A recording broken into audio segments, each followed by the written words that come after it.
Friends, ఈ dice problem చూడండి. ఇక్కడ 2 డైస్ ఇచ్చారు. అయితే opposite to number 3 A number వస్తుందని చెప్పి అడుగుతున్నారు.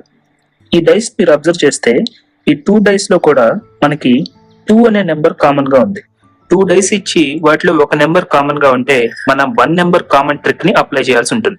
ఏదైతే నెంబర్ కామన్ గా ఉందో అక్కడి నుంచి మనం క్లాక్ వైజ్ డైరెక్షన్ లో నోటేషన్ రాసుకోవాలి. అంటే క్లాక్ వైజ్ డైరెక్షన్ లో నెంబర్స్ రాసుకోవాలి. సో ఇక్కడ క్లాక్ వైజ్ డైరెక్షన్ రాసుకుంటే 2, నెక్స్ట్ 4, నెక్స్ట్ 6 వస్తుంది. అలాగే సెకండ్ డైస్ కి క్లాక్ వైజ్ డైరెక్షన్ రాస్తే 2 నుంచి స్టార్ట్ చేస్తే 2, 3 అండ్ 1 అని వస్తుంది.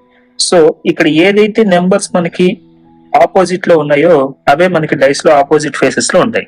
అంటే ఇక్కడ మనకు అడుగుతుంది ఏంటి, ఆపోజిట్ 3 అని అడుగుతున్నారు. 3 కి ఆపోజిట్ లో ఏ నెంబర్ వచ్చింది, 4 వచ్చింది. కాబట్టి ఆప్షన్ డి కరెక్ట్ ఆన్సర్ అవుతుంది. మరిన్ని కాంపిటేటివ్ ఎగ్జామ్స్ అప్డేట్స్ కోసం ప్లీజ్ మా ఛానల్ ని సబ్స్క్రైబ్ చేసి వీడియోని లైక్ చేయండి. Thank you.